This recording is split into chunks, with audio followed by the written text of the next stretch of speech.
Yo, what's going on, guys? And today we'll be talking about the Hawks should be interested in Gary Payton II. He fits what this team needs. And let's talk about it.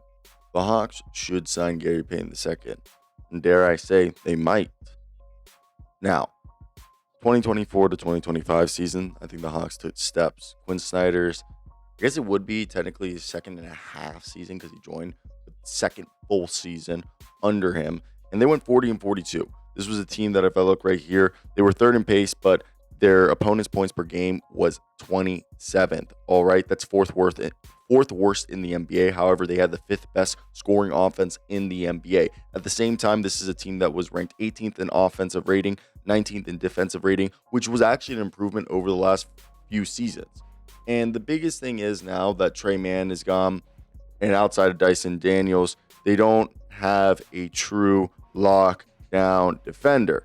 And with a guy like Gary Payton, he averaged this past season 6.5 points, 3 rebounds, 62 games while shooting 63% true shooting, which was 57% from the field and 32% from three. This is a team that still has 3.1 of the non-taxpayer mid-level exception and 5.1 of the biannual. I believe if they do use the biannual, it has to be a 2-year deal.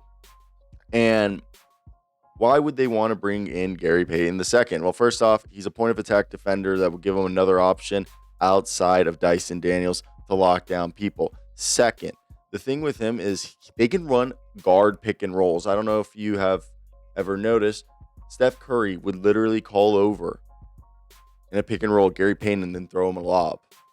Insane thing to see. And to me, he's someone that fits this team perfectly. And with Onsi Saleh being the executive here, they have a former working relationship. As you guys know, Onsi Saleh is a former executive of the Golden State Warriors. So let's just talk about real quickly, what have the Hawks done so far? Obviously, they brought in Kristaps Porzingis. That's a great bet for them this year. The Nickeil Alexander-Walker on the full mid-level exception basically was another, I think it might have been more than the mid-level exception, it looks like, because I think the mid-level exception was 14.1. So, they were able to do that. I think they ended up using the mid-level exception for Luke Kennard, and that's why there's some left over.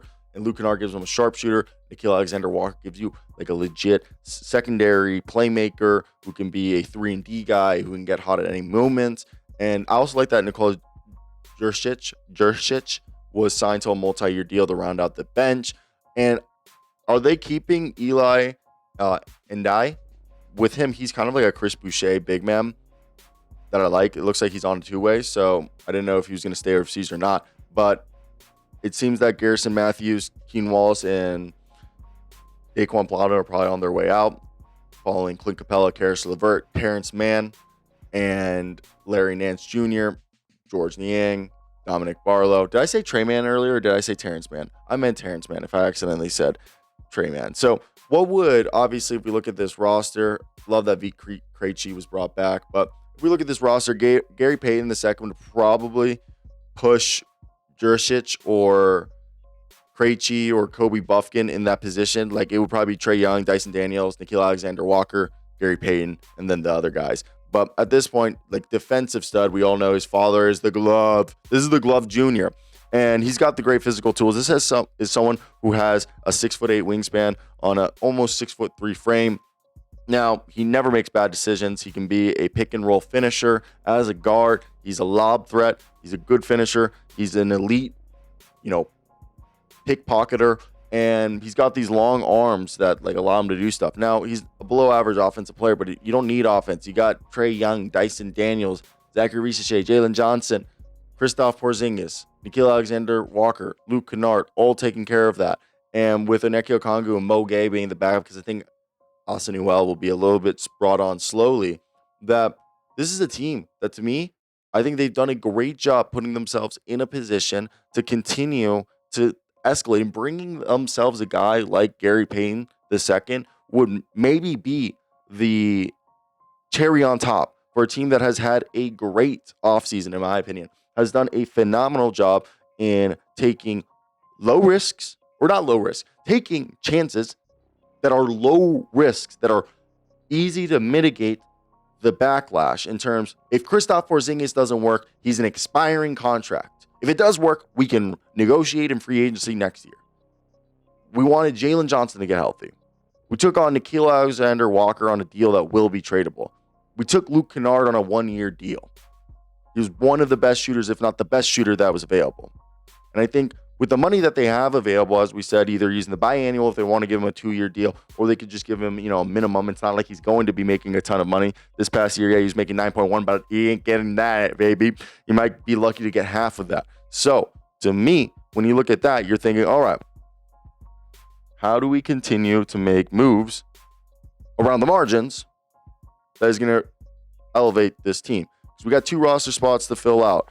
Jacob Toppin and Eli are 2 ways, so you can have 18 guys. Right now, we have 13. And I know that technically could be either Garrison Matthews, Keaton Wallace, Saquon Plowden, but I think Gary Payton, 14, and then they probably are still trying to find a power forward, like a traditional power forward, as there's not many of those, but it also is seeming like they're going like multi-wing. I do like the idea of them obviously double down. Like, this team has a lot of blend of defense, 2-way guys with such a good coach in Mr. Quinn Snyder, who I think is one of the most underrated coaches in the entire NBA. So who else is available that realistically they could go after? I mean, Chris Boucher can play both the power forward and center position. He's someone who can hit threes, block shots, and play in spurts. This past season, he averaged 10 points, 4.5 rebounds, half a block, 49% from the field, and 36% from 3. And as we said, bringing in a defensive-minded guard like Gary Payton, who can, score off being a cutter and slash into the basket, it would be huge.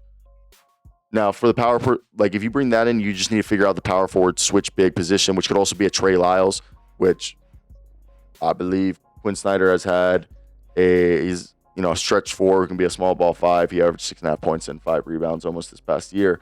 But with that being said, he's someone that, Quinn Snyder, because he's been Spurs, Kings. Wasn't he drafted by the Jazz, Trey Lyles? I got to confirm this, but I think that's one that, like, he was drafted by the Jazz. Okay, so, hey, Trey Lyles, you should come to Atlanta. Trey Lyles and Gary Payton would both be great hirings or signings. I guess they are hirings, but for them. So let me hear your thoughts down below in the comment section, guys. If you guys agree with me or not. It's interesting to see the build of this team, but they're building a dark horse contender here.